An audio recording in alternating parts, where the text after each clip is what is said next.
Olá, personal trainers do Centro-Oeste Mineiro. Aqui é Rafael Chagas Miranda e a videoaula de hoje é sobre treinamento de oclusão. Nessa videoaula eu vou abordar aí o princípio do treinamento de oclusão e como ele tem sido prescrito, qual o padrão ouro de prescrição desse tipo de treinamento, os possíveis riscos. E dependendo do interesse aí dos personal trainers do Centro-Oeste Mineiro nesse método, a gente continua postando vídeos aí mais para frente, eu posto mais vídeos mais para frente sobre os artigos relacionados a esse tipo de treino. Temos artigos aí a longo prazo, aí 3 meses de treinamento de oclusão com idosos, com jovens, seja no exercício físico aeróbio, seja no resistido, seja no concorrente. Então já tem muita coisa legal para ser discutida. Dependendo do interesse de vocês, eu estarei postando mais vídeos sobre isso. Essa videoaula estará disponível no Top Trainers Centro-Oeste Mineiro, no grupo do Facebook com esse nome e também no canal do YouTube com esse mesmo nome. Quem não tiver acesso e não tiver conseguindo ter o acesso a este grupo, seja no Facebook, seja no canal do YouTube, me adiciona aí no Facebook, Rafael Chagas Miranda, que eu coloco acesso para vocês aí e adiciono vocês também na nossa linha de transmissão do Centro-Oeste. Bom, qual o princípio do treinamento de oclusão ou do treinamento de restrição parcial do fluxo sanguíneo? Como o próprio nome diz, existe aí o nosso fluxo sanguíneo, fluxo de sangue arterial aí nas nossas artérias. Nesse caso eu estou dando um exemplo de membro inferior. Esse fluxo ele pode ser influenciado através do diâmetro dessa artéria. Então a gente posiciona um cuff no membro da pessoa. Ao posicionar esse cuff, você começa a inflar o cuff na tentativa de, quanto mais você infla, mais você diminui o diâmetro da artéria. Diminuindo o diâmetro dessa artéria, aquele fluxo vai começar a ser restrito, então vai começar a diminuir o fluxo de sangue que passa por essa artéria e diminuindo assim a chegada de oxigênio para a região que você vai exercitar, que você vai fazer o exercício. Então existe uma restrição parcial do fluxo sanguíneo arterial e um retorno venoso bloqueado. O retorno venoso é bloqueado por completo, gerando aí uma espécie de lixo metabólico que a gente comenta naquela região. Legal? O posicionamento do cuff ele deve ser feito na região mais proximal dos membros. Nesse caso o exemplo está mostrando as pernas, mas também poderia ser o braço, tá? Então na região mais proximal, nesse caso mais próximo da virilha. O tipo do cuff utilizado, os cientistas aí no mundo inteiro, a maior parte tem utilizado esse tipo de cuff aqui para a perna, esse manguito muito utilizado para pressão arterial, aferir pressão arterial em obesos. Então para a perna esse aqui com mais ou menos 18 centímetros aí de largura, e para membro superior também os cuffs aí de pressão arterial, os cuffs mais finos aí aproximadamente 5 a 7 centímetros de largura. No Japão, a turma lá que desenvolveu, que padronizou o método Kaatsu, eles já têm o próprio aparelho comercial, mas é um aparelho muito caro, então no resto do mundo tem utilizado bastante este aparelho aqui para pressão arterial. Beleza? Então como esse treino tem sido prescrito, como essa pressão tem sido encontrada, qual a pressão ideal para prescrever o treinamento de oclusão? Então teve uma evolução aí na prescrição desse treinamento, era uma coisa muito empírica até pouco tempo atrás e agora tem evoluído bastante. Teve uma época que essa pressão arterial oclusiva, essa AOP, ela era baseada na faixa etária, ou seja, o idoso, eles estabeleceram uma faixa de pressão e jovens estabeleceram outra faixa de pressão baseada em poucos estudos científicos. Então era uma coisa mais empírica, não se sabia se estava ocluindo por completo o fluxo de sangue ou se era só parcial, como preconiza o método. Depois começaram a basear essa oclusão aí, essa pressão arterial oclusiva, na pressão arterial sistólica. Então eles aferiam a pressão arterial sistólica do indivíduo, aí vamos supor que estava lá 120 milímetros de mercúrio a pressão arterial sistólica. Então tinha estudos com 80% da pressão arterial sistólica, 100% da sistólica, 130% da sistólica e por aí vai. Mas também não era um método que nos dava segurança sobre se a restrição era parcial ou se havia um bloqueio total aí do fluxo de sangue, o que não é interessante para o método. Essa AOP também foi baseada durante um período curto aí através da percepção de desconforto, ou seja, você inflava o cuff e a pessoa te relatava o desconforto que ela sentia. Então, um desconforto de 0 a 10, um desconforto 10, significaria que a pessoa estava com o fluxo de sangue, estava ocluindo por completo o fluxo sanguíneo arterial.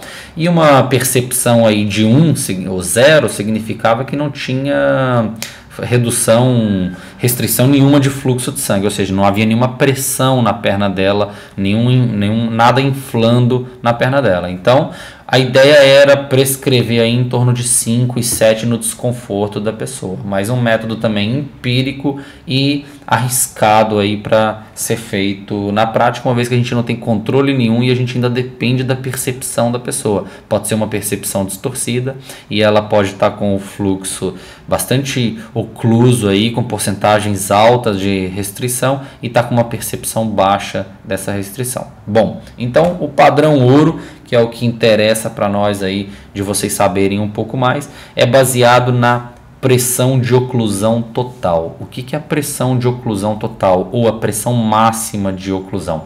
A pressão máxima de oclusão é aquela pressão que eu descubro aonde eu inflo o cuff a tal ponto que não exista mais a passagem do fluxo de sangue. Então, uma vez que eu descobri aquela pressão necessária para bloquear todo o fluxo de sangue arterial, eu baseio então em porcentagens daquela pressão. Porque se eu basear em porcentagens menores do que aquela pressão, eu garanto que existe fluxo de sangue e aí a restrição é apenas parcial. Tá legal? Como funciona isso?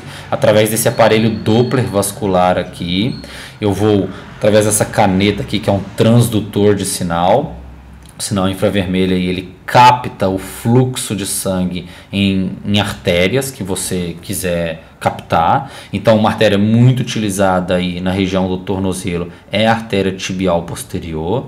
Então, você encontra a artéria tibial posterior com o auxílio do gel aí para aumentar a transdução do sinal. Achou a artéria tibial posterior? Assim que você acha a artéria com essa caneta, o aparelho começa então a captar o fluxo de sangue. Captando o fluxo de sangue, você vai ter um barulho desse fluxo de sangue no aparelho. Aqui nós estamos sem o barulho, mas essa linha aqui representa o fluxo. Ele diminui e ele aumenta, ele diminui e ele aumenta a cada batimento cardíaco. Então você vai ter um barulho onde você captou esse fluxo. Na medida que você tem esse barulho do fluxo normal, você vai começar a inflar o cuff, como mostra a figura aqui. Está aumentando aqui o cuff, inflando. Então você vai aumentando, você vai inflando esse cuff. Assim que você vai aumentando a pressão, quanto mais você infla, mais você está diminuindo o diâmetro da artéria. Diminuindo o diâmetro da artéria vai significar que esse barulho aqui do fluxo de sangue lá embaixo na artéria tibial posterior, esse barulho vai se tornar cada vez menor, até chegar a um ponto que não vai existir mais esse barulho. Uma vez que você parou de escutar esse barulho, significa o quê? Significa que a artéria está completamente ocluída. Então chegou a um ponto onde você aplicou tanta pressão no cuff que não existe mais fluxo de sangue passando por aquela artéria. Então, na hora que não existe mais fluxo de sangue, interrompeu completamente o fluxo de sangue por aquela artéria, você descobriu a pressão máxima. E agora é prescrever baseado em porcentagens. Em jovens aí a gente tem trabalhado com porcentagens de 50% a 60% desse fluxo que foi descoberto, dessa AOP, e em idosos aí a gente tem trabalhado com 50%. Os estudos têm mostrado 50% como uma pressão tranquila e segura de ser trabalhada. Tá legal? Então, o treinamento vai resultar numa situação desse tipo aqui, por exemplo, para membro inferior. Então, tá aqui o posicionamento do cuff, tá aqui a pessoa realizando uma aula prática nossa aí na faculdade, a pessoa realizando o treinamento de oclusão com cargas aí variando de 20 a 50% de um RM. Então, é um diferencial desse treinamento. São menores cargas associadas a uma pressão oclusiva, restrição do fluxo de sangue, gerando aí adaptações neuromotoras, aumento de força e massa muscular, tanto em jovens quanto em indivíduos idosos. Tá legal?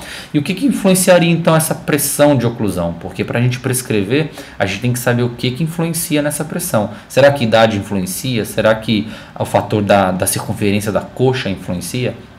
Então tem um artigo interessante aí mostrando para nós que a largura do cuff e a circunferência do membro da pessoa tem impacto, influencia essa pressão arterial oclusiva, ou seja, coxas mais grossas, quanto maior o calibre, a circunferência da coxa, maior a pressão necessária para eu ocluir o fluxo por completo. Então, calibres menores, circunferências menores de coxa exigem menores pressões. Calibres maiores exigem maiores pressões. A largura do cuff, então quanto mais largo o cuff, menor a pressão, porque maior a superfície de contato com o músculo.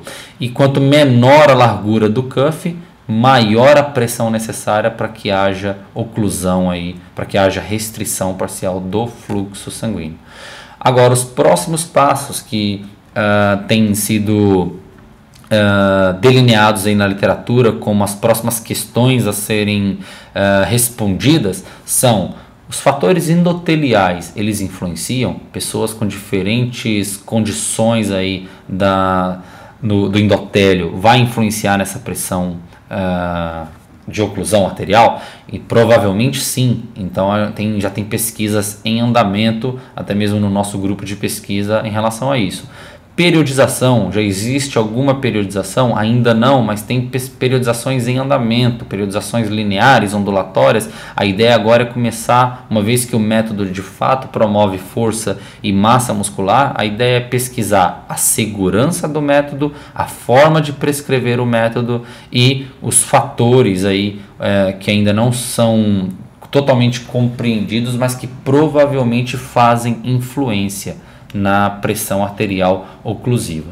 Tá legal? Então temos que ter atenção em relação à segurança, por exemplo, algumas contraindicações aí, não absolutas, dependendo da história da pessoa, mas trombose, um histórico de trombose, presença de varizes, treinos longos aí, contínuo também, a gente tem que ter alguma certa segurança para a prescrição do treinamento de oclusão, indivíduos desidratados, pressão arterial acima de 14/9, dislipidemias, atenção especial aos idosos. Então foi desenvolvida aí uma tabela pela turma do Japão aí que, por exemplo, uma pessoa com um histórico de trombose, ela soma uma tabelinha aí de 5 pontos. Quanto mais pontos, mais negativo, maior a contraindicação do treinamento de oclusão para essa pessoa. Pessoa com varizes, 3 pontos. Pessoa na gravidez, 4 pontos. Indivíduos obesos, 2 a 3 pontos. Pessoas que utilizam contraceptivos orais, 2 pontos. Pessoas acima de 60 anos, só o fator idade, só de ter acima de 60 anos, que aumenta o risco de algumas dessas situações anteriores, 2 pontos. Pessoas de 40 a 58 anos, 1 ponto. Então, não que essas pessoas não podem de forma alguma praticar. Nós não temos, por exemplo, estudos com gravidez. Tem sido prescrita e tem sido estabelecido que, por enquanto, é contraindicado esse treinamento na gravidez, é contraindicado com pessoas que têm histórico de trombose. Então tem que se tomar algum cuidado. Se você tem alguma situação parecida com isso aqui aí na prática e você tem toda a metodologia, aprendeu a prescrever nessa metodologia, você tem que ter a parceria com um médico vascular para você não ter maiores complicações. Beleza? Então, muito obrigado, galera. Essa foi a videoaula. Espero que eu tenha esclarecido um pouco para vocês aí. É uma videoaula curta. Eu vou postar mais vídeos sobre o treinamento de oclusão e os resultados. Se teve dúvida aí durante o método, eu não esmiucei aí a questão dos mecanismos do método. Por que esse método gera aumento de força e hipertrofia mesmo com baixas cargas? Não deu tempo de falar isso. O vídeo vai ficar um pouquinho longo aí.